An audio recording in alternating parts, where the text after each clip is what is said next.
You're probably here because you are interested in exploring the energetics and spirituality and psychology of the second half of life and building your most beautiful life in the second half. That's my specialty. Today, I want to talk about something very unexpected and painful that often happens to mostly women, but also to men in the second half of life. And it is traumatic when this happens because you're not expecting it. You're thinking this kind of scenario, this kind of behavior is something that people outgrow as they get older, but unfortunately, they don't. And sometimes it can even get worse when people are older. And what I'm talking about is a friendship breakup, the end of a long-term friendship, or even the unfortunate circumstance of being ostracized from a long-term social group or friend group later in life. This is one of the most painful things that can happen to you. And it's very hard for people to navigate through this kind of experience, especially if you're a highly sensitive person, you're sensitive to energies. Today's video is meant to help you if you have gone through or are currently experiencing a friend breakup. I hope this will help you to understand some of the dynamics and to free yourself from the pain that it may have caused you. So if you're here because you have gone through the breakup of a friendship later in life, I want you to know one thing before we even begin. It is not your fault, and you are not alone. This is so unfortunately, sadly common. You are not the only woman who has ever looked at your phone and thought, I haven't seen the group chat in a while. I wonder what's going on. And you check in and you notice that it's been a few days or maybe even a few weeks since you've gotten a message, but you know that the group is still active. So it gets you to thinking and you wonder, what happened? Did I do something wrong? Is it me? There is something uniquely heartbreaking about the end of a long-term friendship. And in many ways, it can hurt more than a romantic breakup because no one prepares us for this. We think this ended in high school, in adolescence. There are books on divorce. There are therapists who specialize in relationships. There are movies and support groups and Facebook groups. But when a lifelong friendship or a friendship that's been active for years ends, there aren't a lot of resources to navigate that. When you are no longer invited, when they start getting together without you and making plans that you are no longer included in, and you discover this, you may even confront them about it. And that often makes it worse because they expected you to just accept it. They expected you to just move on with your life. And today I want to talk a little bit about why that happens in the second half of life, why it hurts so deeply and what you can do about it, why it isn't anything you did wrong necessarily, and how you can navigate through that kind of a difficult season and come out the other end beautifully thriving, showing them what they're missing, getting your life on track in a brand new, beautiful, better way. Because trust me on this one, you are being protected. You are being divinely protected when this happens. You are being steered away from this particular group or this particular person for a reason, for your highest good. And we're going to talk about it. One of the most difficult parts of a friendship breakup like this is that there is often no closure. They may have gotten together behind your back and decided to cut you out with no conversation, with no explanation, just with distance, with the cold shoulder. And when you notice that you're the only one reaching out, that they're not reciprocating, and that your social life has suddenly dwindled and you can't understand why, then they start to get careless. They make a social media post and you notice that they've gotten together. And obviously they've been getting together. They've just been doing it without you. And this is extraordinarily painful because the brain is looking for answers. You're looking for some kind of certainty about what went on, what went wrong, why did this happen? And we start looking for causes and explanations. And we become detectives. We start stalking their social media. We start thinking back and looking back at old text messages. We start replaying scenarios, every comment, every joke, trying to find the moment that things changed. And sometimes we find something and we think, oh, maybe that was it. And sometimes we don't, and they won't talk about it, and you can't get your closure. And instead you get a message like, stop texting me. We just didn't want you in the group anymore. We've grown apart. You've changed. I got that one. And that was particularly painful. But that's a compliment. You've changed. We've grown apart. We don't fit the way that we used to. That is a compliment, because that is a statement about your evolution. You have leveled up. You have gone to a different level. You have expanded your consciousness. And when that happens, it's such a beautiful thing for you.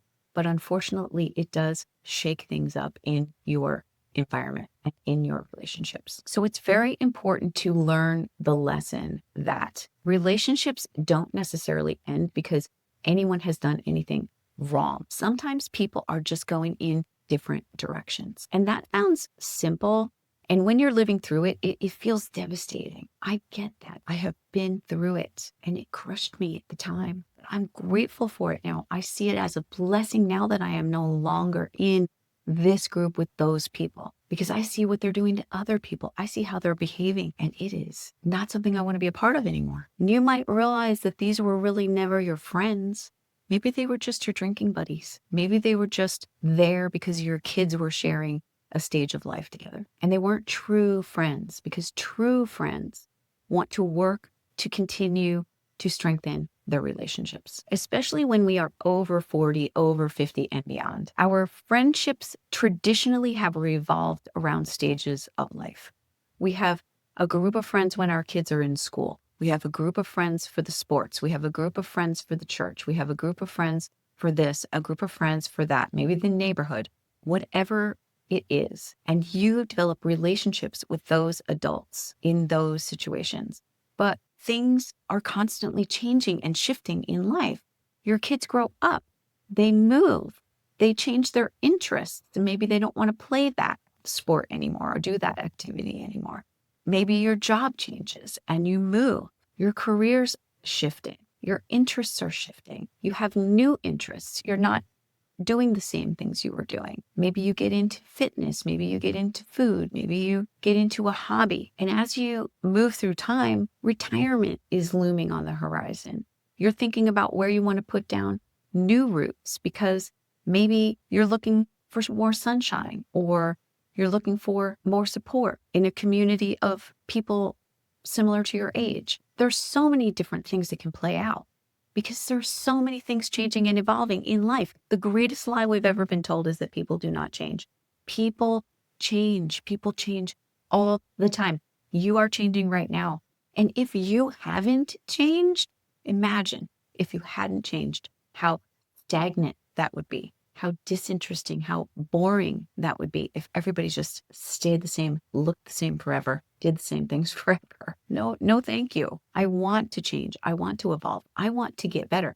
I want to be a better person tomorrow than I am today. And I can only do that if I change. So your identity is constantly shifting. And as that happens, the things outside of you can also change. And especially when you get to midlife and beyond, we begin to ask ourselves questions that we haven't asked before. Who am I now? When our kids get old and they leave home, when our hormones and our bodies begin to change, we are changing. Our identities are changing constantly. And when we realize that it is in fact the second half, this is it. We've got another 50 years or so. And we have to make very serious, strong decisions about how we want to spend the rest of our time here. But when we start to ask ourselves these deeper questions, we often find that the relationships that once fit our identities and our lifestyles no longer fit. And someone may find that out about you, just the same as you may find that out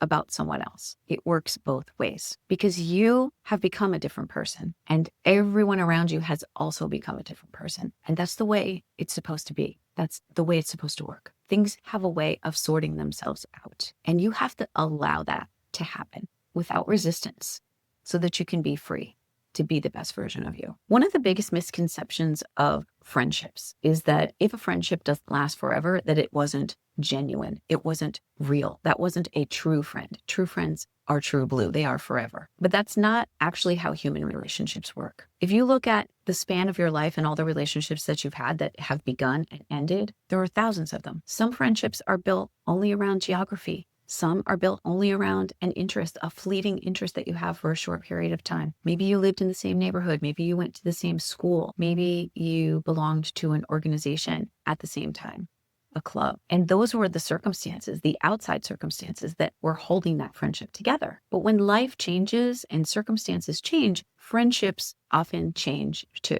And that doesn't mean that the friendship wasn't genuine. It doesn't mean that there wasn't love between you that was not real. It was real. It just was not meant to be a forever situation. Love is love.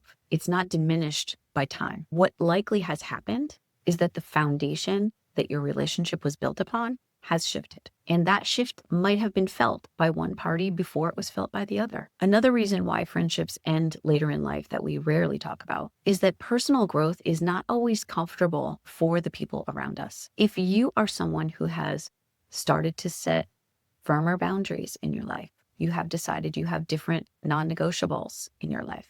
Maybe you have stopped drinking. Maybe you have changed your eating habits. Maybe you have become interested in spirituality or neuroscience or religion. Maybe you have developed another friend group through an interest in a new hobby, like I just started playing mahjong and it's very fun.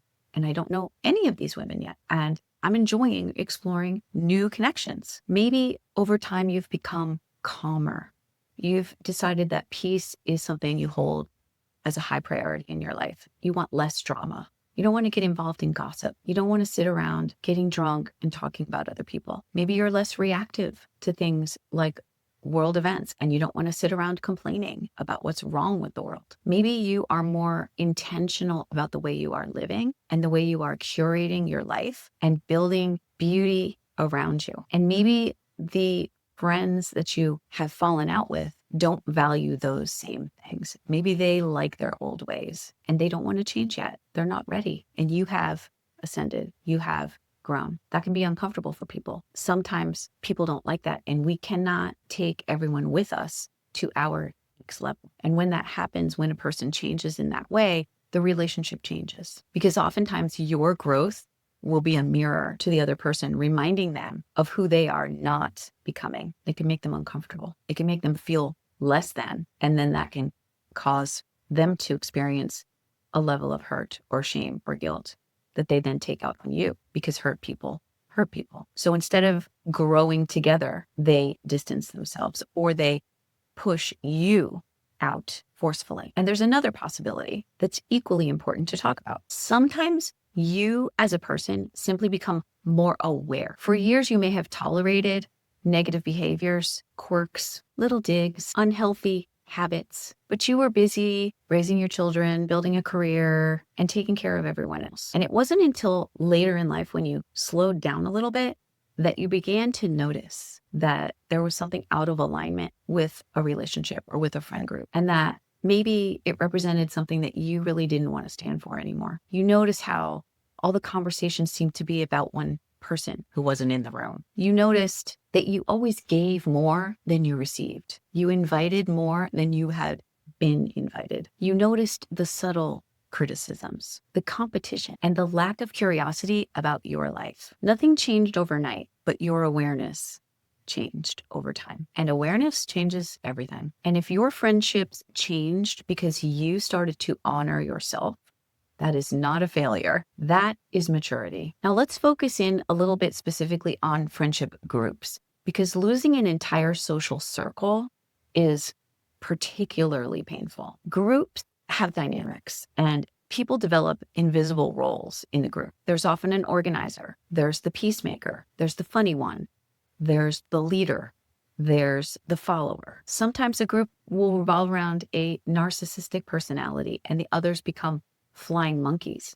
And if you become competition against that person, that they begin to feel threatened by your presence, then they will begin to rally the flying monkeys against you. That's a whole other video, but it's a dynamic that's very common in a group. And over the years, these roles that people fall into, they become too comfortable. They become expected. And if you challenge one of those roles, or it's perceived that you are challenging one of these roles because you have changed, you have evolved, you have grown and expanded in your consciousness and your identity, this can shift the group dynamics. If you stop agreeing with everything, if you stop saying yes to everything, if you start to question, well, I don't feel comfortable talking about Susan. She's not in the room. Well, I'm not sure I agree with that point of view. Let me tell you how I feel about this. Sometimes the group can unconsciously then begin to reject change because they prefer the stability of a comfort zone. It's rarely a malicious thing. It's just human nature. So if you have been excluded from a group, you've been ostracized, that is a form of bullying, by the way, ostracism. It is exceptionally cruel, but I want you to know that it is definitely not your fault. You have not failed in any way. You are not fundamentally flawed and unlovable. You are not unworthy of being in a friend group. Ostracism and exclusion is usually spearheaded by a group leader, and often narcissism is involved in this. Not always, but it can make the exclusion feel personal. And it may be personal, but you're not going to take it personally because it isn't a personal attack against you. It's speaking personally about them, about the people in the group, maybe the one who spearheaded your ostracism. But ultimately, it's about preserving group dynamics, and it really doesn't have anything to do with you personally. It's not about your worth. And that distinction can save you years of heartache. I want to ask you to gently challenge yourself on something. It's okay to ask yourself, is there anything I could have done differently? Healthy self-reflection is valuable. Maybe there were misunderstandings. Maybe communication broke down. Maybe everyone, including you, made mistakes. We are all imperfect, perfectly, beautifully imperfect. But that is very different from carrying a belief that you were rejected because you weren't enough. These are not the same thing. Learn the lesson and release the shame. The appropriate response to losing a friendship is grief. So let yourself grieve. Grieve the future that you imagined. Grieve the dinners and the holidays that you will not spend together. Grieve the birthdays, the traditions, the events, the get-togethers, the couples dinners, and grieve the version of you that existed within those friendships. But know that that version of you no longer exists. Don't rush yourself to push down the pain too early because society expects you to move on. You're allowed to be hurt by this, and it can take a long time to heal it, to accept it, because the heart needs time. Give your heart the time it needs to move through the experience of losing a friendship or a social group. One mistake that women often make when this happens is they immediately try to replace the friendship, as if finding another friend is going to erase the pain. But spending time alone healing is important, and that should come first, because new relationships grow best from wholeness, not from desperation. Now, you probably already have other friends, and you can go and spend more time with those other friends. That is true, and that is a good thing. But make sure you're not falling into a pattern of blaming, complaining, and portraying yourself as a victim with other friends in an effort to turn them against the group or the person that you had the falling out with, because that is not a healthy dynamic either. You want to build better relationships from wholeness, and you cannot be whole in a state of victimhood. You want to allow yourself to heal so that you're not going to be tempted to move into blaming,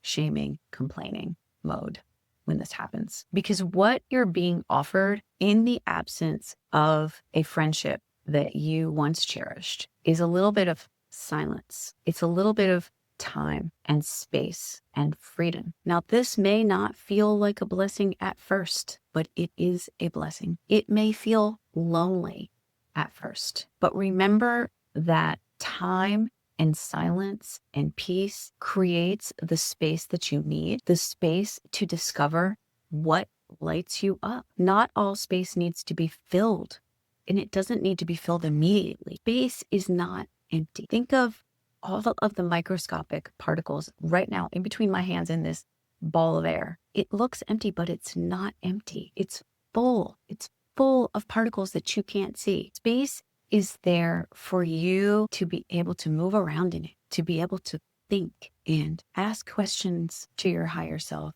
and make new discoveries about yourself. Space is introspection. Space is for metacognition. Space is for self-discovery, spaces for awareness. And maybe in that space, you can do something just for you that helps you move through this period of transition. Maybe you've always wanted to paint. Maybe you've always wanted to knit. Maybe you've wanted to do a little more writing. Maybe you like to journal on it. Maybe it's time for a meditation practice to grow and flourish. There's probably a higher purpose for this space that has been created for you. And it's up to you to find out what that higher purpose is and how you can make it feel like a time of richness and growth and an opportunity to further expand your consciousness and your soul and your being and your relationship with yourself. Because the second half of life is not all about letting go. It's about discovering, it's about rediscovering the real you, the you that's inside, the you that's going to live out the second half, and the you that is just emerging and it's going to continue to evolve and evolve into new versions throughout the rest of your life. One of the most beautiful shifts that happens over a certain age is that your friendships are no longer defined by quantity. They're defined by quality. They're defined by resonance. You no longer need to have 50 friends who are really just acquaintances just to say that you can feel popular. You need a handful of people that you can count on, that you can talk to, that are your no matter what people. You need people who are not keeping score. You need people who don't require you to dim your light or to shrink yourself. You need people who accept you and who cheer for you and who empower you and uplift you, who are also growing alongside you in their own way. And that is true emotional wealth. And here's something that may surprise you. Many women discover something interesting about themselves after a painful relationship breakup. And that is that they now have more capacity for authentic connection, that their ability to have that kind of meaningful connection increases because they have freed up the space of something that maybe they didn't realize had been weighing them down. If a relationship ends, it's because it's not working anymore. Simple as that. If you take the emotion out of it, it's not an emotional thing. It's a misalignment. And when you stop performing for others, when you stop trying to fit in and maintain your role, your label, who they think you are, who they want you to be, you can start becoming yourself. You don't have to earn belonging, and you get to develop a genuine relationship with yourself. And once you have a genuine relationship with yourself, you can have more genuine relationships with others. Maybe that's what the purpose of that breakup was all about, giving you an opportunity to discover, rediscover yourself. And many times people are tempted to try to rekindle the relationship, to reach out one more time, to get clarity, to get closure. Usually this ends up backfiring. And it may be the reinforcement you needed that this was the right thing to have happened. But at the same time, you should ask yourself, why do I want to reach out? Why do I think I need answers that I'm not even going to believe anyway? They probably don't even understand the dynamics as well as you do. Now that you've watched this, now that you've heard this information, now that you've had time to really think it through, they're just acting on instinct. Would you be reaching out because you genuinely want a reconciliation? Are you wanting to reach out because you're uncomfortable with rejection? And those kind of questions give you space to have more honest conversation with yourself. You should do that work.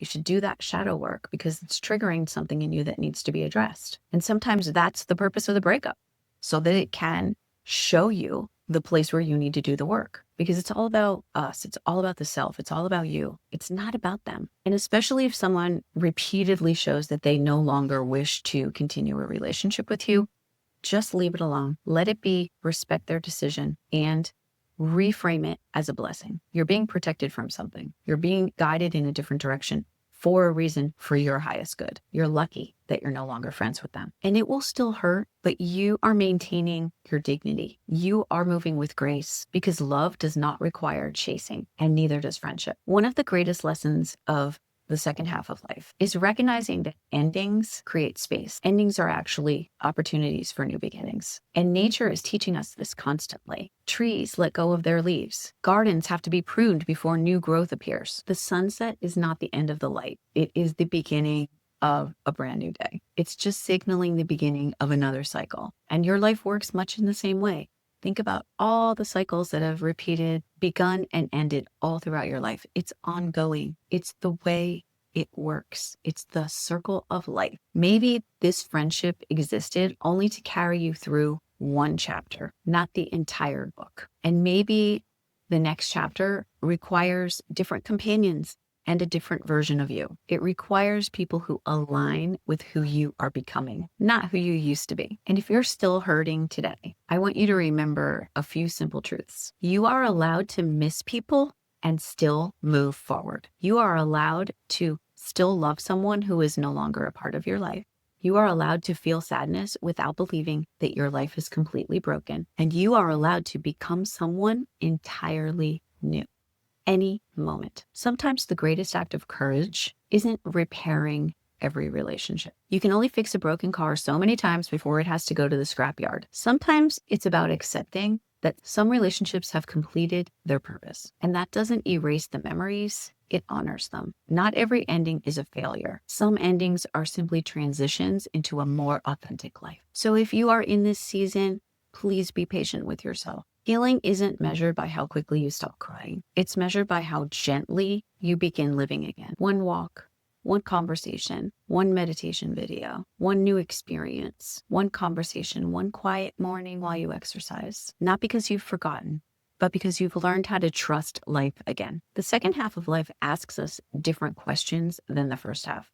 It asks different things of us than the first half. The first half asks, how do I find belonging? How do I fit in? And the second half asks, how do I belong without abandoning myself? And that is a deeper journey. And sometimes a friendship ending is the beginning of that journey. If no one has told you this lately, your value does not depend on someone inviting you. It does not depend on being included. It does not depend on whether someone has texted you back, on whether someone has understood you. Your worth has always existed outside of anyone else's opinion. Friendship is a beautiful gift, but it is not the source of your identity. You are. So today, if you are grieving someone who you thought would be in your life forever, I hope that you will give yourself some grace. I hope that you will stop searching for evidence that you are unlovable. And I hope that you will trust that your life is making room for relationships that fit the woman you're becoming, not the woman you used to be. Because sometimes the people who leave our lives are making room for the people who will truly see us and appreciate us. And perhaps